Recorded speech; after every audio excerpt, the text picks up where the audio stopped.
Dans les années 1996, un producteur du nom de David Heyman, connu à l'époque pour avoir été vice-président de la United Artists dans les années 80, souhaite adapter des livres pour enfants pour sa nouvelle société de production Heyday Films.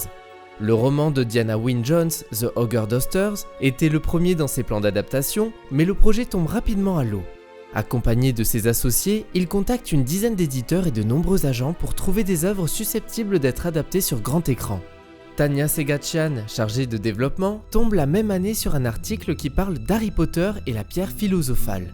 Un livre écrit par Joanne Rowling qui n'a pas encore été publié et qui raconte les aventures d'un jeune garçon qui, pour la première fois de sa vie, embarque dans une aventure magique au sein d'une école de sorciers.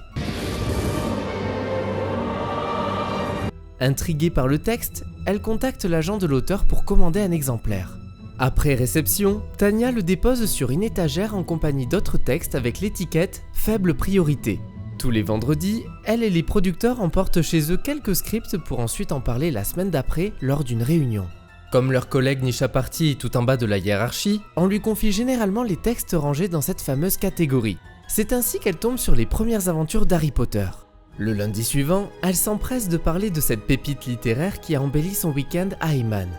Nous sommes au début de l'année 1997 et le producteur se met enfin à lire le manuscrit. C'est le coup de foudre. Alors qu'il pensait lire seulement 2-3 pages en raison du titre qu'il trouvait trop peu attrayant, il dévore le livre toute une soirée, noyé jusqu'à 3h du matin dans les lignes envoûtantes de cet univers majestueux. Passionné, persuadé que l'histoire magique regorge de potentiel et de secrets addictifs, il envoie le manuscrit à son ami d'enfance, Lionel Wigram, devenu cadre chez la Warner. L'une des premières choses que David m'ait apporté chez la Warner, c'était Harry Potter à l'école des sorciers. Il m'a dit « Tu devrais le lire ». Je l'ai fait et j'ai adoré. Si nous avons autant adhéré à cette histoire tous les deux, c'est parce qu'elle nous a rappelé le genre de film qu'on adorait voir quand on était gamin. Chitty Chitty Bang Bang, Charlie et la chocolaterie, Le Magicien d'Oz, tous ces films qui passaient chaque année en Angleterre, à Noël et à Pâques. Ce sont des classiques qui parlent de vœux qui se réalisent, de magie, de fantaisie. C'est pareil pour ce livre. Après avoir obtenu les droits de toute la série, Heyman et Joanne Rowling se rencontrent lors d'un dîner. Très excitée à l'idée de voir son roman sur grand écran, la romancière se montre drôle, brillante et abordable. Le rendez-vous se passe merveilleusement bien et le producteur lui assure qu'il fera tout ce qui est en son pouvoir pour préserver les racines anglaises de son récit et respecter son univers. Pendant ce temps, lors d'une réunion hebdomadaire chez la Warner, Wigram fait un résumé de l'histoire à ses collègues. Contre toute attente, le groupe reste sur la réserve et exprime certains doutes pour de nombreuses raisons. Tout d'abord, il y a la réception publique. Cela fait bien longtemps qu'il n'y a pas eu de grands films de fantasy au cinéma. Est-ce que le public est vraiment prêt à accueillir un genre qui est passé de mode ? De plus, ce côté très britannique omniprésent dans la narration et les décors inquiète ses collègues pour la production.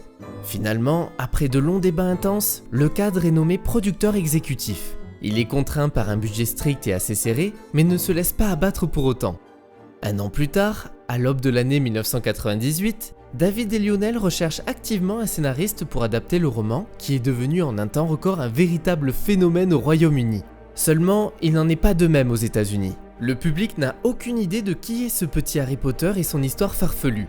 Ainsi, sans surprise, les producteurs n'essuient que des refus. Ils prennent donc la décision d'attendre la sortie du livre qui est prévue pour septembre plutôt que de miser sur un pari risqué. Sage décision. Car une fois l'immense succès dans les librairies américaines, plusieurs réalisateurs et scénaristes se mettent à les appeler sans relâche. C'est l'auteur Steve Kloves qui est engagé pour la rédaction du script. Ce moment marque donc un tournant pour Harry Potter. Des décisions impératives sont à prendre et pas à la légère. Est-ce qu'il faut se lancer dans un film d'animation ? Leviosa. Est-ce qu'on part sur un film pour chaque tome ? Et quel metteur en scène choisir pour un projet aussi important que celui-ci ? Steven Spielberg est le premier réalisateur à avoir fait part de son envie d'adapter le livre. C'est le premier à avoir reçu le scénario. Je l'ai rencontré dans son bureau et nous avons passé 1h30 ensemble. Il était affable, concentré. Ensuite, nous avons eu une conversation téléphonique à 3 avec Joanne Rowling, où il a développé ses idées. Mais finalement, il a décidé de se consacrer à un autre projet sur lequel il planchait depuis un moment. Plusieurs metteurs en scène se montrent intéressés. Dans le lot, on a entre autres Jonathan Demme, réalisateur du Silence des Agneaux, Brad Sieberling, réalisateur de Casper, et Alan Parker. Jusqu'au jour où Heyman rencontre Chris Columbus. À seulement 40 ans, le cinéaste a déjà un CV impressionnant. En étant scénariste des Gremlins, des Goonies et du Secret de la Pyramide et réalisateur de Maman j'ai raté l'avion, Maman j'ai encore raté l'avion et Mrs Doubtfire, Columbus a enchaîné les énormes succès. Mais quand David lui parle de ce gros projet, il n'est pas tout de suite convaincu. Ma fille Eleanor m'a dit que l'École des sorciers ferait un super film. J'ai un peu rechigné à le lire au départ, parce que l'idée ne m'intriguait pas plus que cela. À l'époque, on le percevait comme un simple livre pour enfants, et je n'étais pas certain d'avoir envie. Mais je l'ai lu, et je suis immédiatement tombé amoureux de l'univers. Quand j'ai appelé mon agent, il m'a dit qu'il devait y avoir 25 réalisateurs à faire la queue devant moi, dont Steven Spielberg. Alors je me suis dit que ça allait être dur, mais j'étais obsédé par le livre. J'ai demandé à mon agent de m'obtenir un entretien avec Warner Bros, le plus rapidement possible. Je n'avais qu'une exigence, être le dernier qu'il rencontre. Je pense que mon désir d'être le dernier vient des auditions d'acteurs.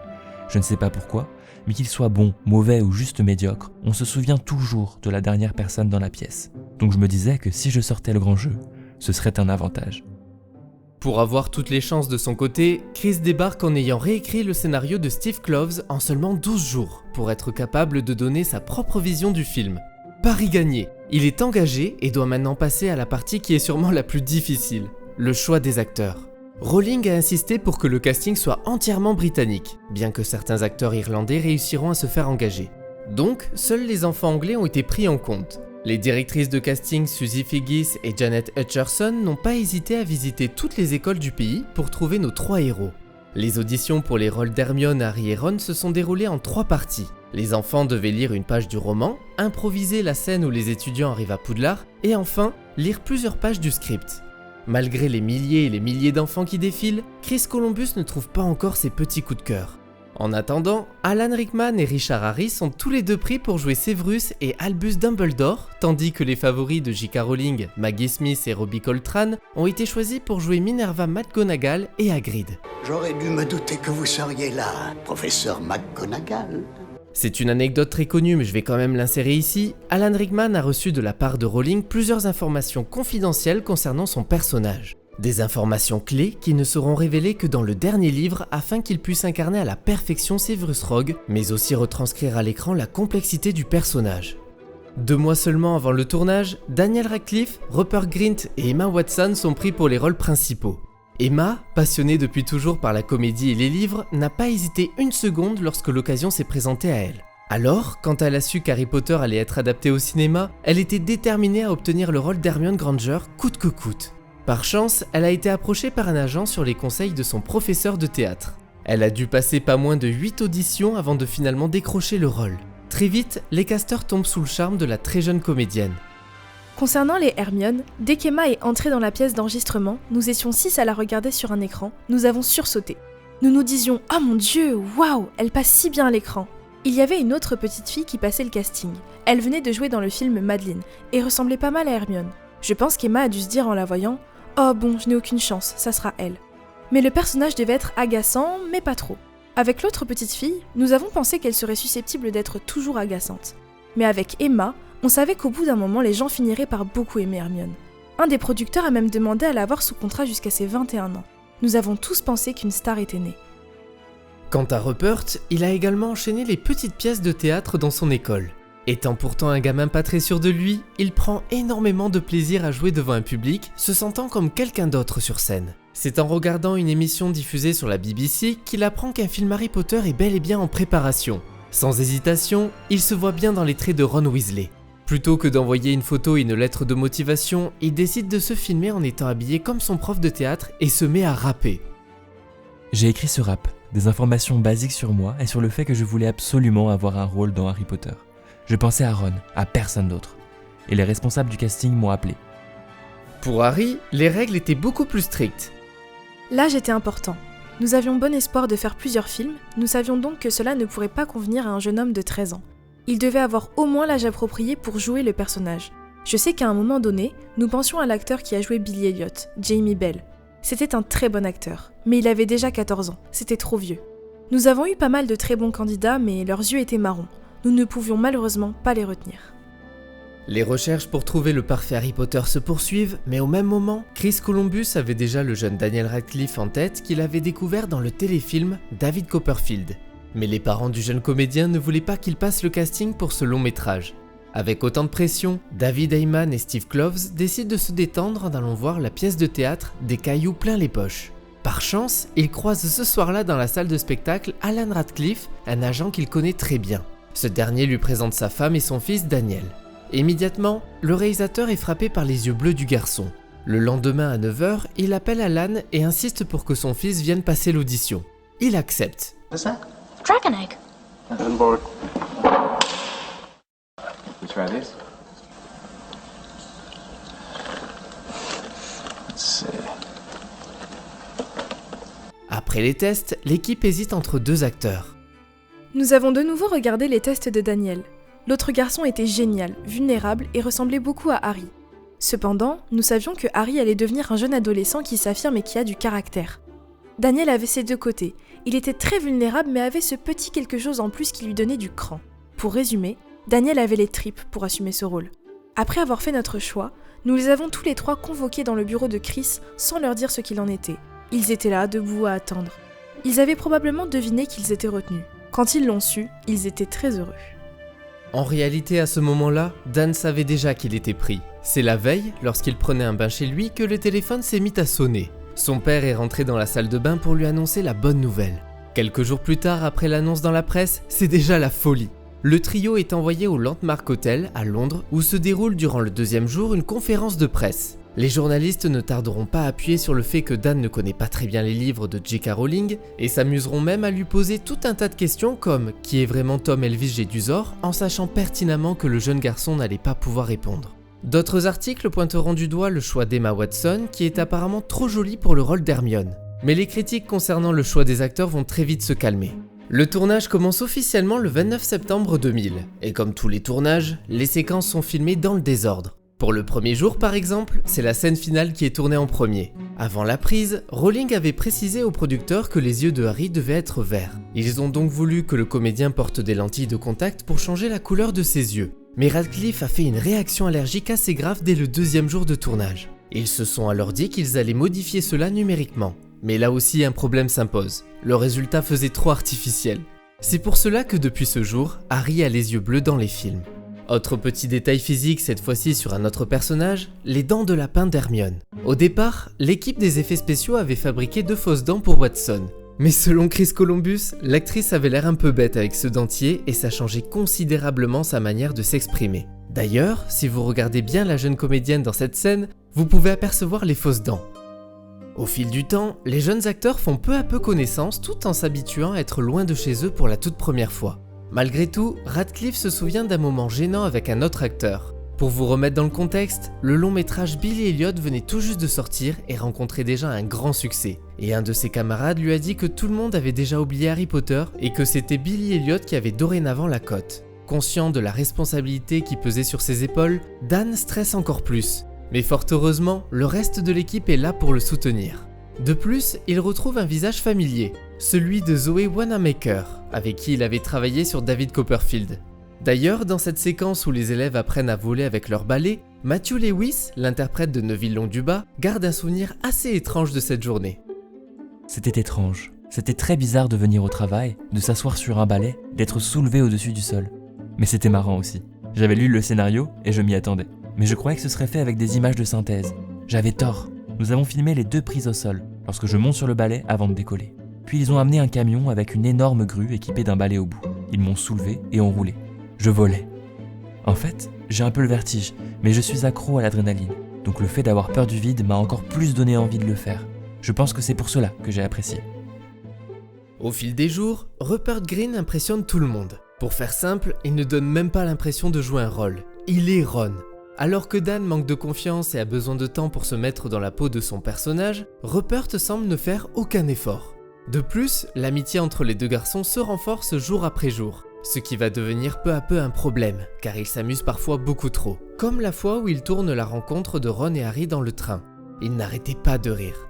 Pour gagner du temps, ils ont joué la scène séparément. Chris Columbus s'est mis à la place de Dan pour filmer les prises de Rupert, puis il s'est mis à la place de Rupert pour filmer les prises de Dan.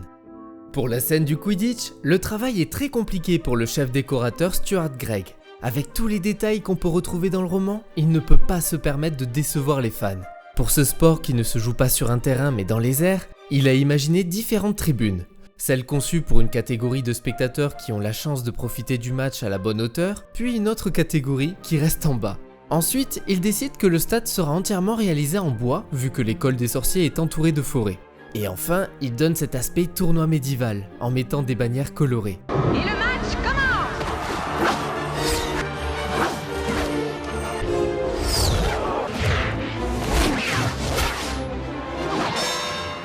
Pour les cascades sur les balais volants, c'est le superviseur des effets spéciaux John Richardson qui s'en charge.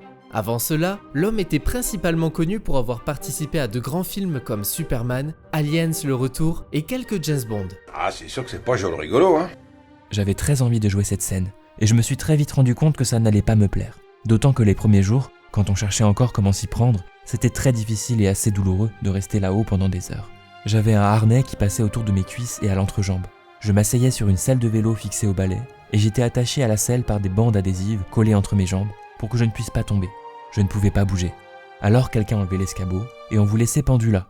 Rester longtemps assis tout droit, ou même penché sur une selle sans pouvoir poser ses pieds nulle part, est vraiment douloureux. Surtout pour un homme, je dirais. Même si ça ne doit pas être agréable pour une femme non plus.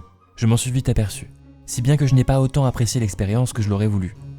En plus de la séparation avec leur famille et leur manquement scolaire, les acteurs doivent tout de même réviser leurs cours entre chaque prise. Un rythme effréné pour des enfants de leur âge, surtout quand on est entouré et stimulé par d'aussi beaux décors. Mais le fait de redevenir de simples écoliers pendant ces courts temps de pause a permis à certains enfants de garder les pieds sur terre. Sinon, Emma Watson se montre particulièrement impliquée durant le tournage, même un peu trop. Elle allait jusqu'à apprendre les textes des autres acteurs. Ce qui n'est pas embêtant en soi, si ça peut l'aider dans sa performance. Mais le souci, c'est qu'elle prononçait à voix basse les répliques de ses camarades. Même si elle prend plaisir à tourner, elle se rend compte à quel point le métier d'acteur est épuisant. Juste avant le combat final, nos trois héros doivent affronter plusieurs défis. Ces séquences représentent également des défis techniques pour toute l'équipe. Par exemple, pour Tofu, le chien de garde à 3 têtes de Hagrid, s'il est très vite décidé de créer la créature entièrement en CGI, le superviseur des effets spéciaux a quand même voulu fabriquer d'énormes pattes, pour permettre aux acteurs de travailler avec.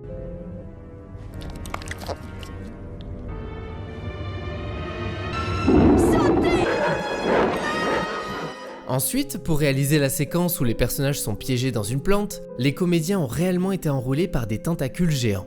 Après coup, les marionnettistes n'ont fait que les dérouler.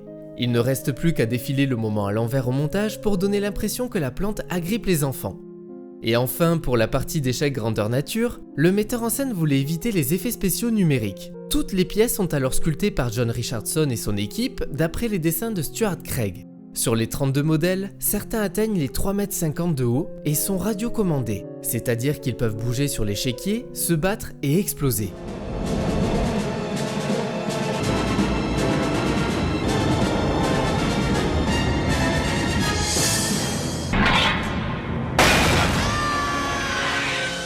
Au niveau de la musique, les producteurs ont d'abord pensé au compositeur James Horner, que vous connaissez très certainement pour son travail sur Titanic et Avatar. Malheureusement, il refuse l'offre. Chris Columbus se tourne alors vers John Williams, ayant déjà collaboré avec lui sur Maman j'ai raté l'avion 1 et 2.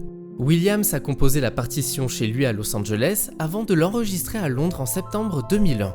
Le tournage se termine officiellement le 23 mars 2001. Une avant-première a lieu seulement 7 mois plus tard, plus précisément le 4 novembre à Londres, où tous les acteurs sont présents pour soutenir le film. Retenez bien cette date, car cet événement font d'eux des stars mondiales. L'ambiance est complètement folle. Les jeunes comédiens sont sollicités de tous les côtés par les journalistes du monde entier et les fans.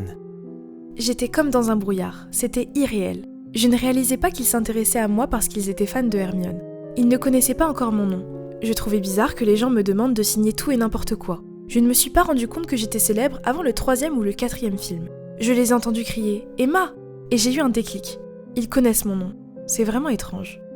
Dorénavant, les enfants vont devoir apprendre à vivre avec cette surmédiatisation et surtout s'accorder avec la presse. La pression est évidemment énorme et les premières critiques du film ne tarderont pas à être publiées. Dan demande à ses parents de ne montrer que les critiques positives. Néanmoins, son père refuse. Il lui dit que s'il veut voir les bons retours, il va devoir également accepter les mauvais. C'est le jeu. Mais il choisit de ne pas regarder les critiques ciné, car il sait que même s'il y en a 10 de bonnes pour une mauvaise, il ne retiendra que la mauvaise. De son côté, face à toute cette foule, Joanne Rowling est soulagée. C'est un soulagement. Dan est génial. J'adore son visage, il est très attendrissant. Avant la sortie du film, j'étais anxieuse, mais je suis ravie du résultat. Et elle peut être contente. Alors que le succès des livres ne fait qu'augmenter, le long métrage pulvérise les records. 116 millions de livres sterling au Royaume-Uni, 318 millions de dollars aux États-Unis et plus de 9 millions d'entrées en France. Harry Potter à l'école des sorciers obtient un box-office mondial de 965 millions de dollars. A noter que le film a fait 2 records durant ses 2 premiers jours aux États-Unis. Il a tout d'abord détrôné Star Wars épisode 1 en rassemblant plus de 33,3 millions de dollars en une seule journée, mais a aussi amassé encore plus d'argent le lendemain avec 33,5 millions. Au niveau des critiques, l'œuvre est très bien accueillie par la presse et le public. Lorsqu'en 1997, la romancière J.K. Rowling publie enfin le premier tome de la saga Harry Potter, après avoir essuyé de nombreux refus de la part d'éditeurs peu clairvoyants, personne ne peut imaginer le phénomène que va générer cette aventure littéraire, riche de 7 volumes étalés sur 10 ans. Si le premier tome se vend correctement, il ne provoque pas encore de raz-de-marée éditorial, plus orienté qu'il est vers un public enfantin. Toutefois, chaque nouveau volume, de plus en plus épais d'ailleurs, vient renforcer l'impact émotionnel ressenti par les lecteurs. Et dès le 3e opus publié en 1999, le phénomène commence à prendre de l'ampleur, le bouquin étant même plébiscité par les adultes. Ce premier épisode a le grand mérite de poser les bases d'un univers foisonnant en prenant son temps pour développer les personnages. Ainsi, la première heure et demie consiste essentiellement en une visite guidée de l'univers magique parallèle, mais aussi des différents occupants de Poudlard, tout en présentant aussi pour la première fois Voldemort, tel une ombre menaçante. L'intrigue proprement dite, centrée sur la pierre philosophale, n'occupe donc que le dernier tiers du film et se révèle légèrement frustrante, tant elle s'achève par un combat trop rapide, expédié en 3 petites minutes. Pris séparément des autres volets, Harry Potter à l'école des sorciers n'a donc pas beaucoup d'intérêt, hormis celui de présenter des personnages auxquels on s'attache immédiatement. Car le véritable talent de Chris Columbus et de ses directeurs de casting est d'avoir réuni à l'écran un trio d'enfants immédiatement attachants et en totale alchimie. Leur complicité à l'écran est tout bonnement exemplaire et contribue indubitablement à la réussite de ce premier volet. Ce premier volet doit donc être vu comme un film pour enfants, à l'image du premier roman de la saga pour être apprécié. Il n'est jamais désagréable, bénéficiant de la musique ample de John Williams et d'effets spéciaux globalement convaincants. La mission fut largement remplie, puisque le film a obtenu un succès mondial phénoménal, entraînant au passage une vente record des romans. Je ne peux pas réellement être juste avec Harry Potter. Comme beaucoup, j'ai grandi avec ce film. Il a donc une part importante dans mon cœur. Il suffit que j'entende la musique du film composée par le talentueux John Williams pour retomber immédiatement en enfance. Dès les premières notes du thème principal, je suis à nouveau transporté dans cet univers fascinant. Cette partition ajoute clairement une dimension supplémentaire à l'histoire, rendant toutes les scènes attachantes. Il y a aussi les décors, qui sont tout aussi remarquables. L'équipe de conception a créé un Poudlard époustouflant. De la grande salle avec ses plafonds remplis de bougies aux sombres couloirs menant à la salle commune de Gryffondor, chaque lieu est tout bonnement un plaisir visuel. Les détails sont impressionnants et nous plongent immédiatement dans l'univers fantastique de l'école de sorcellerie. Chaque couloir, chaque salle, chaque recoin du château est magiquement recréé à l'écran. De plus, la mise en scène de Chris Columbus est impeccable. Il parvient à capturer l'essence même du livre en conservant l'intrigue principale tout en offrant des moments visuels spectaculaires. Les scènes d'action comme par exemple le match de Quidditch ou la séquence dans les toilettes sont bien réalisées, même si les effets spéciaux ont malheureusement pris un petit coup de vieux.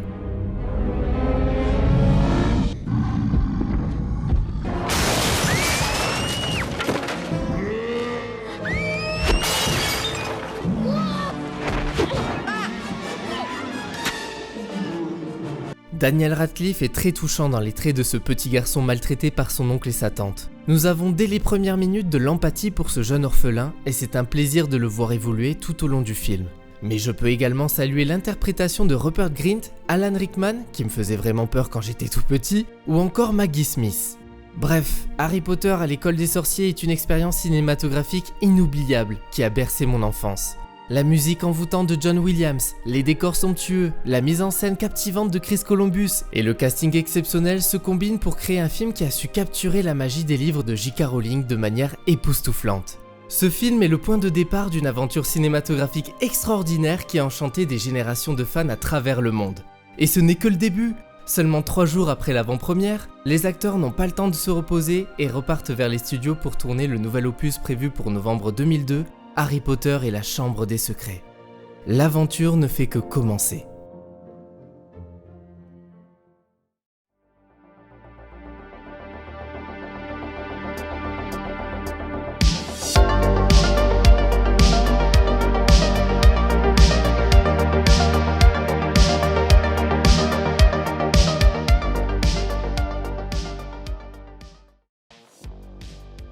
Le producteur et réalisateur Chris Columbus a déclaré dans plusieurs interviews qu'il était très déçu par les effets visuels du film. J.K. Rowling a révélé sur son site web qu'on lui avait demandé de jouer Lily, la mère d'Harry, mais elle a refusé le rôle, affirmant qu'elle n'était pas une actrice et qu'elle aurait foiré d'une manière ou d'une autre. Alors le rôle est allé à Geraldine Somerville. La grande salle d'Harry Potter est composée de tables, de chaises, mais surtout de centaines de bougies flottant dans le ciel. Pas d'effets spéciaux pour cette scène, les bougies étaient suspendues par un fil et allumées à la main. Seulement, avant de pouvoir commencer les scènes, les fils avaient tendance à prendre feu et de ce fait faire chuter les bougies. Heureusement, personne n'a été blessé, mais suite à cela, la décision a été prise de recréer les bougies en CGI pour les suites.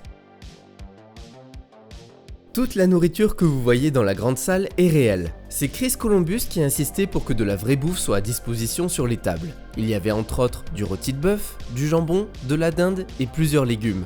Malheureusement, filmer sous des projecteurs très chauds durant plusieurs heures a rendu le moment désagréable. Selon les acteurs, l'odeur était insupportable. James et Oliver Phelps ont en réalité tous les deux les cheveux bruns. De même pour les cheveux de Tom Felton, qui a dû lui aussi les teindre pour son rôle de Drago Malfoy. Dans le script, les flashbacks de Voldemort tuant les parents d'Harry ont été écrits par J.K. Rowling. Les producteurs savaient qu'elle était la seule à savoir exactement ce qui s'était passé. Rupert Grint a été blessé après avoir été attaqué par la reine pendant la partie d'échecs. Après sa chute, on peut voir une pierre frapper sa joue. Et voilà, c'est tout pour le premier Harry Potter.